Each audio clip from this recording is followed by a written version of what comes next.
ನಮಸ್ಕಾರ ಸ್ನೇಹಿತರೆ, ದಯಮಾಡಿ ಚಾನಲ್ ನ ಸಬ್ಸ್ಕ್ರೈಬ್ ಮಾಡಿ, ಲೈಕ್ ಮಾಡಿ. ಯಾವ ಅರವಿಂದ್ ಕೇಜ್ರಿವಾಲ್ರು ಈ ಬಾರಿಯ ದಿಲ್ಲಿ ಚುನಾವಣೆ ಸಹ ನನಗೆ ಕೇಕ್ ವಾಕ್ ಆಗ್ಬಿಡುತ್ತೆ, ನನಗೆ ವಿರೋಧಿಗಳೇ ಇಲ್ಲ ಅಂತ ಅನ್ಕೊಂಡಿದ್ರು. ಈ ಬಾರಿ ಕಾಂಗ್ರೆಸ್ ಸಹ ಮೈ ಕೊಡವಿ ನಿಂತಿದೆ. ಬಿಜೆಪಿ ಅಂತೂ ಕಾಟೇಕಿ ಟಕ್ಕರ್ ಕೊಡ್ತಾನೆ ಇದೆ. RSS ಈಗ ಆಲ್ರೆಡಿ ಅಖಾಡಕ್ಕಿಳಿದು ಪ್ರಚಾರ ಮಾಡ್ತಾ ಇದೆ. 27 ವರ್ಷಗಳ ಹಿಂದೆ ಬಿಜೆಪಿ ದಿಲ್ಲಿನಲ್ಲಿ ಆಳ್ವಿಕೆ ನಡೆಸಿತ್ತು. ಈ ಬಾರಿ ಮತ್ತೆ ಕನಸು ನನಸಾಗುವ ಎಲ್ಲ ಸಾಧ್ಯತೆಗಳು ಇದಾವೆ. ಈಗ ಬರ್ತಾ ಇರುವ ಎಲ್ಲ ಸಮೀಕ್ಷೆ ಮತ್ತು ಸರ್ವೆಗಳು ಬಿಜೆಪಿಗೆ ಬಹುಮತ ಅಂತ ಹೇಳ್ತಾ ಇದಾವೆ.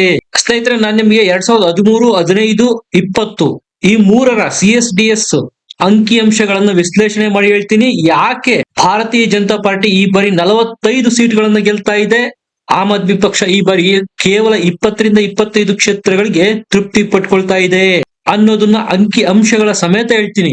ಸ್ನೇಹಿತರಿಂದ 2013ರಿಂದ 2025 ದಿಲ್ಲಿ ಎಲೆಕ್ಷನ್ ವರೆಗೂ ಏನೇನೆಲ್ಲ ಆಗಿದೆ, ಕೇಜ್ರಿವಾಲ್ ಈಗ ಮತ್ತೆ ದಿಲ್ಲಿಯ ಗದ್ದುಗೆ ಹಿಡಿಬೇಕಂದ್ರೆ ಏನೆಲ್ಲ ಸರ್ಕಸ್ ಮಾಡಬೇಕು, ಕಂಪೇರ್ ಮಾಡ್ಕೊಂಡ್ರೆ ಬಿಜೆಪಿ ಯಾವ ರೀತಿ ಎಡ್ಜ್ ಅಲ್ಲಿ ಇದೆ, ಅದಕ್ಕೆ ಕಾಂಗ್ರೆಸ್ ಯಾವ ರೀತಿ ಇಂಡೈರೆಕ್ಟ್ ಆಗಿ ಸಹಕಾರ ಕೊಡ್ತಾ ಇದೆ, ಇದು ರೋಚಕ.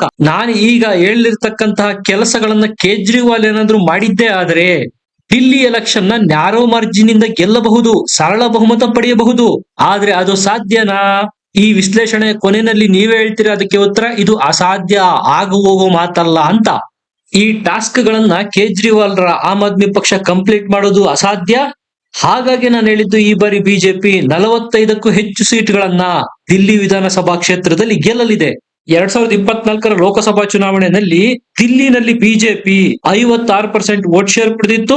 7 ಲೋಕಸಭಾ ಕ್ಷೇತ್ರಗಳು ಬಿಜೆಪಿ ತೆಕ್ಕೆಗೆ ಜಾರಿತ್ತು. ಕೇಜ್ರಿವಾಲ್ 0 ಸುತ್ತಿದ್ರು. ಕೇಜ್ರಿವಾಲ್ ಈ ಬಾರಿ ಗೆಲ್ಲಬೇಕಾದ್ರೆ 2024ರಲ್ಲಿ ಏನು ವೋಟಿಂಗ್ ಆಗಿತ್ತು ಬಿಜೆಪಿಗೆ 56%, ಅದರಲ್ಲಿ ಕನಿಷ್ಠ ಮೇಲ್ವರ್ಗದ 29% ವೋಟ್ಗಳನ್ನ ಸೆಳಿಬೇಕಾಗುತ್ತೆ ಆಮ್ ಆದ್ಮಿ ಪಕ್ಷಕ್ಕೆ ಕೇಜ್ರಿವಾಲ್. ಆದ್ರೆ ಅಪ್ಪರ್ ಕ್ಯಾಸ್ಟ್ ಬಿಜೆಪಿಗೆ ಭದ್ರ ವೋಟ್ ಬ್ಯಾಂಕ್, ಅದು ಕದಲೋ ಸಾಧ್ಯತೆ ಈಗಂತೂ ಇಲ್ಲ.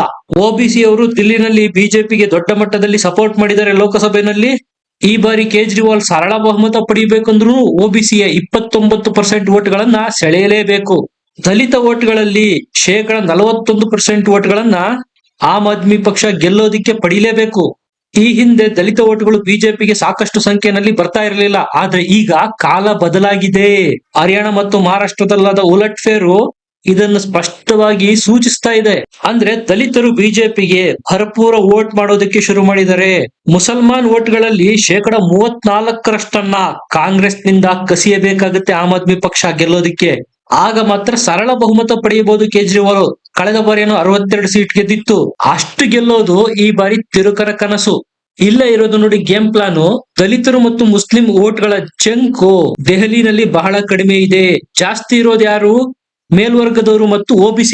ಯಾರು ಈ 2 ವೋಟ್ ಬ್ಯಾಂಕ್ ನ ಪಡಿತಾರೋ ಅವರು ದಿಲ್ಲಿ ಗದ್ದುಗೆ ಏರೋದು ಸ್ಪಷ್ಟ. ಅದರಲ್ಲೂ ಬಿಜೆಪಿ ಈ ಬಾರಿ OBC ಮತಗಳನ್ನು ಹೆಚ್ಚಿನ ಪ್ರಮಾಣದಲ್ಲಿ ಪಡೆಯಲಿದೆ. ಅದಕ್ಕೆ ಕಾರಣನೂ ಇದೆ. ಪೂರ್ವಾಂಚಲ OBC ಅವರು ಜಾಸ್ತಿ ಇರೋದೇ ಪೂರ್ವಾಂಚಲದಲ್ಲಿ. 2015 ಮತ್ತು 2020ರ ದಿಲ್ಲಿ ವಿಧಾನಸಭೆನ ಇದೇ ಮೇಲ್ವರ್ಗದ ಮತ್ತು OBC ವೋಟ್ಗಳನ್ನ ಸ್ವಿಂಗ್ ಮಾಡೋ ಮೂಲಕ ಕೇಜ್ರಿವಾಲ್ ಭಾರಿ ಬಹುಮತದಿಂದ ಗೆದ್ದಿದ್ರು. ಆದ್ರೆ ಈ ಬಾರಿ ಆ ಸ್ವಿಂಗ್ ಆಗೋ ಸಾಧ್ಯತೆ ಸಾಕಷ್ಟು ಕ್ಷೀಣ. ಇನ್ನು ವರ್ಗವರು ನೋಡಿದ್ರೆ, ಅಂದ್ರೆ upper class, middle class, below poverty level, ಈ ಲೆಕ್ಕದಲ್ಲಿ ನೋಡಿದ್ರೆ ಕೇಜ್ರಿ ಗೆಲ್ಲಬೇಕು ಅಂದ್ರೆ 37% ಈ ವರ್ಗದ ವೋಟ್ಗಳನ್ನ ಬಿಜೆಪಿಯಿಂದ ಕಸಿಬೇಕಾಗುತ್ತೆ. ಸಾಧ್ಯನಾ? ನೀವೇ ಯೋಚನೆ ಮಾಡಿ.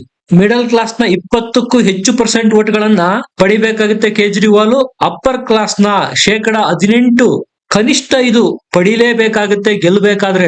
ಫ್ರೀ ಬೀಸು, ಪುಕ್ಕಟ ಯೋಜನೆಗಳನ್ನ ಕೊಡೋದ್ರಿಂದ ಮುಸಲ್ಮಾನ್ ವೋಟ್ಗಳನ್ನ ಪಡೆಯಬಹುದು ಕೇಜ್ರಿವಾಲ್, ಮತ್ತು ಬಿಲೋ ಪಾವರ್ಟಿ ಲೆವೆಲ್ ನಲ್ಲಿ ಇರ್ತಕ್ಕಂಥವರ ವೋಟ್ಗಳನ್ನ ಪಡೆಯಬಹುದು.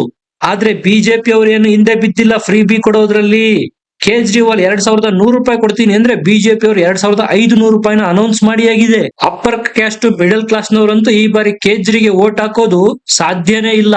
ಅದರಲ್ಲೂ ಮಿಡಲ್ ಕ್ಲಾಸ್ ಅಂತೂ ಕೇಜ್ರಿವಾಲ್ ಪಕ್ಷದಿಂದ ಸಾವಿರಾರು ಕಿಲೋಮೀಟರ್ ದೂರ ಹೋಗಿ ಆಗಿದೆ. ಆ ಎಲ್ಲ ವೋಟ್ಗಳು ಬಿಜೆಪಿಗೆ ಬೀಳೋದು ನಿಕ್ಕಿಯಾಗಿದೆ.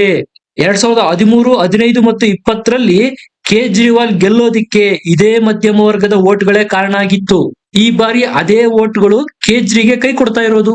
ಕೇಜ್ರಿವಾಲ್ಗೆ ಈ ಬಾರಿ ಕೈ ಕೊಡ್ತಾ ಇರೋ ಇನ್ನೊಂದು ವರ್ಗ ಯಾವುದು ಅಂದ್ರೆ ಯುವಕರು. ಸ್ನೇಹಿತರೆ, ಇದು ಸೋಷಿಯಲ್ ಮೀಡಿಯಾದ ಜಮಾನ. ಮೊದಲಿನ ರೀತಿ ಇಲ್ಲ. ಸುಳ್ಳು ಭರವಸೆಗಳನ್ನು ಕೊಟ್ಟು ಈಡೇರಿಸದೆ ಹೋದ್ರೆ ಜನ ಕಾಲರ್ ಪಟ್ಟಿ ಹಿಡಿದು ಕೇಳ್ತಾರೆ. ಏನ್ ಹೇಳಿದ್ರು ಕೇಜ್ರಿವಾಲ್ 2013ರಲ್ಲಿ ನೆಕ್ಸ್ಟ್ ಎಲೆಕ್ಷನ್ ಹೊತ್ತಿಗೆ ಯಮುನಾ ನದಿನ ಕ್ಲೀನ್ ಮಾಡ್ಬಿಡ್ತೀನಿ ಅಂದ್ರು. ಆಗ್ಲಿಲ್ಲ. 2015ರಲ್ಲಿ ಮತ್ತೆ ಗೆದ್ರು. ಮತ್ತದೇ ಭರವಸೆ ಕೊಟ್ರು 2020ರೊಳಗೆ ಯಮುನಾ ಸ್ವಚ್ಛ ಆಗತ್ತೆ ಅಂತ. ಅದು ಆಗ್ಲಿಲ್ಲ. 2020ರಲ್ಲಿ ಮತ್ತೆ ಗೆದ್ರು.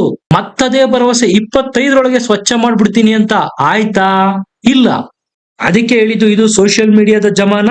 ಹಿಂದೆ ಕೇಜ್ರಿ ಹೇಳಿರ್ತಕ್ಕಂತ ವಿಡಿಯೋಸ್ ನ ಪ್ಲೇ ಮಾಡಿ ಜನ ಪ್ರಶ್ನೆ ಕೇಳ್ತಾರೆ. ಡಿಲ್ಲಿನ ಲಂಡನ್ ಮಾಡ್ತೀನಿ ಅಂತ ಹೇಳಿದ್ರು. ಆಯ್ತಾ? ಸಾರಾಯಿ ಹಗರಣದಲ್ಲಿ ಜೈಲ್ಗೆ ಹೋಗಿ ಬಂದಿರೋರು, ತಿಹಾರ್ ರಿಟರ್ನ್ ಪಾರ್ಟಿ, ಬೇಲ್ ಮೇಲೆ ಹೊರಗಡೆ ಇರೋರು ಕೇಜ್ರಿವಾಲ್, ಅವರ ಸಂಪುಟದ ಪ್ರಮುಖ ಸಚಿವರೇ ಜೈಲ್ಗೆ ಹೋಗಿ ಬಂದಿರೋರು ಭ್ರಷ್ಟಾಚಾರ ಹಗರಣದಲ್ಲಿ. ಸ್ವಚ್ಛ ಕುಡಿಯುವ ನೀರು ಕೊಡ್ತೀನಿ ಅಂದ್ರು, ಅದು ಆಗ್ಲಿಲ್ಲ. ದಿಲ್ಲಿನ ಸ್ವಚ್ಛ ನಗರ ಮಾಡ್ತೀನಿ ಅಂದ್ರು, ಅದು ಆಗ್ಲಿಲ್ಲ. ಲಂಡನ್ ಮಾಡ್ತೀನಿ ಅಂದ್ರು, ಆಗ್ಲಿಲ್ಲ. ಈ ರೀತಿ ಚೂಟವಾದಗಳನ್ನು ಕೊಟ್ಟು ಪದೇ ಪದೇ ಎಲೆಕ್ಷನ್ ನ ಗೆಲ್ಲೋದಿಕ್ ಆಗೋದಿಲ್ಲ. ಮೊದಲೇನ್ ಹೇಳ್ತಾ ಇದ್ರು ಕೇಜ್ರಿವಾಲ್ರು, ರಸ್ತೆ ಆಗಿಲ್ಲ, ಕುಡಿಯುವ ನೀರಿನ ವ್ಯವಸ್ಥೆ ಇಲ್ಲ ಅಂತ ಕೇಳಿದ್ರೆ MCD ನಮ್ ಕೈಯಲ್ಲಿಲ್ಲ ಅಂದ್ರೆ ದಿಲ್ಲಿಯ ಮುನ್ಸಿಪಲ್ ಕಾರ್ಪೊರೇಷನ್, ಆ ದಿಲ್ಲಿ ಮುನ್ಸಿಪಲ್ ಕಾರ್ಪೊರೇಷನ್ ನ ಬಿಜೆಪಿ ಗೆದ್ದಿತ್ತು, ಕೇಜ್ರಿಗೆ ಕೊಡೋದಕ್ಕೆ ಆಗ ಕಾರಣ ಇತ್ತು. MCD ನಮ್ ಕೈಲಿಲ್ಲ, ಅದು ಬಿಜೆಪಿಯ ಹೊಣೆ ಅಂತ. ಆದ್ರೆ ಈ ಬಾರಿ ಹಾಗಿಲ್ಲ. MCDನೂ ಸಹ ಆಮ್ ಆದ್ಮಿ ಪಕ್ಷನ ಗೆದ್ದಿರೋದು, ದಿಲ್ಲಿಯ ರಾಜ್ಯದ ಚುಕ್ಕಾಣಿ ಸಹ ಆಮ್ ಆದ್ಮಿ ಪಕ್ಷದ ಕೈಲೇ ಇರೋದು. ಈ ವ್ಯಕ್ತಿ ಎಷ್ಟರ ಮಟ್ಟಿಗೆ ಜನರ ಕಣ್ಣಿಗೆ ಮಣ್ಣೆರಚ್ತಾ ಇದ್ರು ಅಂದ್ರೆ, ಒಂದು ರೋಡ್ ಮಾಡಿಲ್ಲ ಅಂತ ಕೇಳಿದ್ರೆ MCD ಕಡೆ ಬೊಟ್ಟು ಮಾಡಿ ತೋರಿಸೋರು. ನಿಮಗೆ ಒಂದು ವಿಚಾರ ಸ್ಪಷ್ಟಪಡಿಸ್ಬಿಡ್ತೀನಿ, 10 ಅಡಿಗಿಂತ ಹೆಚ್ಚು ವಿಸ್ತಾರದ ರೋಡು ಬರೋದು ರಾಜ್ಯ ಸರ್ಕಾರದ ವ್ಯಾಪ್ತಿನಲ್ಲಿ. MCD ಅವರು ಚಿಕ್ಕ ಪುಟ್ಟ ರಸ್ತೆಗಳನ್ನು ಮಾಡೋದಷ್ಟೇ. ಆದ್ರೆ ವಿದ್ಯಾವಂತರು ಅಂತ ಖ್ಯಾತಿ ಪಡೆದಿರೋ ದಿಲ್ಲಿಯ ಜನರ ಕಣ್ಣಿಗೆ ಮಣ್ಣೆರಚಿ ದಶಕಗಳ ಕಾಲ ದಿಲ್ಲಿನ ಆಳಿದ್ರು ನೋಡಿ ಕೇಜ್ರಿವಾಲ್ರು, ಬರೀ ಸುಳ್ಳು ಭರವಸೆಗಳನ್ನು ಕೊಟ್ಟು. ಈ ಬಾರಿ ಕೇಜ್ರಿವಾಲ್ರ ಸಿಸ್ಟಮ್ ಹ್ಯಾಂಗ್ ಆಗೋಗಿದೆ, ಬಚಾವಾಗೋ ಚಾನ್ಸಸ್ ಇಲ್ಲವೇ ಇಲ್ಲ. ಬಿಜೆಪಿ ಅವರು 2013, 15 ಮತ್ತು 20 ಮೂರು ಎಲೆಕ್ಷನ್ ನಲ್ಲಿ ವೋಟ್ ಶೇರ್ ಏನ್ ಕಡಿಮೆ ತಗೊಂಡಿಲ್ಲ. ಅವರು ಹತ್ತತ್ರ 30% ಆಸುಪಾಸಿನಲ್ಲೇ ಇದ್ದಾರೆ. 40+ ವೋಟ್ ಶೇರ್ ಏನಾದ್ರು ಪಡೆದ ಪಕ್ಷ ಸರಳ ಬಹುಮತ ಪಡೆದು ಬಿಡುತ್ತೆ. ಕೇಜ್ರಿ ಪ್ರವರ್ಧಮಾನಕ್ಕೆ ಬಂದಿದ್ದೇ ಕಾಂಗ್ರೆಸ್ ವೀಕ್ ಆಗಿದ್ರಿಂದ. 22-24% ವೋಟ್ ಶೇರ್ ಪಡಿತಾ ಇದ್ದ ಕಾಂಗ್ರೆಸ್ ಆಮ್ ಆದ್ಮಿ ಪಕ್ಷ ಬಂದಾದ ಮೇಲೆ ಅದರ ವೋಟ್ ಶೇರು ಸಿಂಗಲ್ ಡಿಜಿಟ್ಗೆ ಇಳಿತು. ಕಾಂಗ್ರೆಸ್ನ ಎಲ್ಲ ವೋಟ್ಗಳು ಶಿಫ್ಟ್ ಆಗಿದ್ದು ಆಮ್ ಆದ್ಮಿ ಪಕ್ಷಕ್ಕೆ. ಈ ಬಾರಿ ಕಾಂಗ್ರೆಸ್ ಆಮ್ ಆದ್ಮಿಗೆ ಹೋರಾಟ ಕೊಡೋದಕ್ಕೆ ಸಿದ್ಧವಾಗಿ ನಿಂತಿದೆ. ಇದು ಬಿಜೆಪಿಗೆ ಪ್ಲಸ್ ಆಗ್ತಾ ಇದೆ, ಆಮ್ ಆದ್ಮಿ ಪಕ್ಷಕ್ಕೆ ಮೈನಸ್ ಆಗ್ತಾ ಇದೆ. ರಾಹುಲ್ ಗಾಂಧಿ ಅಂತೂ ಈಗಾಗಲೇ ದಿಲ್ಲಿಯ ಬೀದಿಗಳಲ್ಲಿ ಇಳಿದು ಕೇಜ್ರಿವಾಲ್ರ ಮುಖವಾಡ ಕಳಚಿಡ್ತಾ ಇದ್ದಾರೆ. ನೋಡಿ, ಒಂದಾದ್ರೂ ರಸ್ತೆಗಳು ಸರಿಯಾಗಿದಾವ? ಎಲ್ಲಂದ್ರಲ್ಲೇ ಕಸದ ರಾಶಿ ಇದೆ, ವಾಯು ಮಾಲಿನ್ಯ.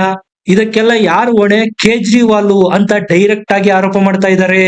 ಹಾಗಾಗಿ ಹೇಳಿದ್ದು, ಕಾಂಗ್ರೆಸ್ ಸಹ ಈ ಬಾರಿ ಕಾಟೇಕ ಟಕ್ಕರ್ ಕೊಡ್ತಾ ಇದೆ ಆಮ್ ಆದ್ಮಿ ಪಕ್ಷಕ್ಕೆ. ಇದರಿಂದ ಕಾಂಗ್ರೆಸ್ ವೋಟ್ ಶೇರ್ ಇನ್ಕ್ರೀಸ್ ಆಗುತ್ತೆ, ಆಮ್ ಆದ್ಮಿ ಪಕ್ಷದ ವೋಟ್ ಗಳನ್ನ ಕಸಿಯುತ್ತೆ. ಸಹಜವಾಗಿ ಇಬ್ಬರ ಜಗಳದಲ್ಲಿ ಮೂರನೆಯವನಿಗೆ ಆಯ ಅನ್ನುವಂತೆ ಬಿಜೆಪಿ ಗೆಲ್ಲುವ ಸಾಧ್ಯತೆ ನಿಚ್ಚಳವಾಗಿದೆ. ಬಹುಮತ ಪಡೆಯುವ ಎಲ್ಲ ಸಾಧ್ಯತೆಗಳು ಇದಾವೆ, ಕನಿಷ್ಠ 45 ಸೀಟ್ಗಳೊಂದಿಗೆ.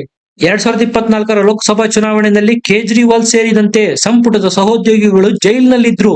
ದಿಲ್ಲಿಯ ಜನರಲ್ಲಿ ಅನುಕಂಪ ವರ್ಕೌಟ್ ಆಗುತ್ತೆ, ನಮ್ಮ ಪರ ಅದು ವೋಟ್ಗಳಾಗುತ್ತೆ ಅಂತ ನಂಬಿದ್ರು ಕೇಜ್ರಿವಾಲ್. ಆದ್ರೆ ಆಗಿದ್ದೇನು ಉಲ್ಟಾ.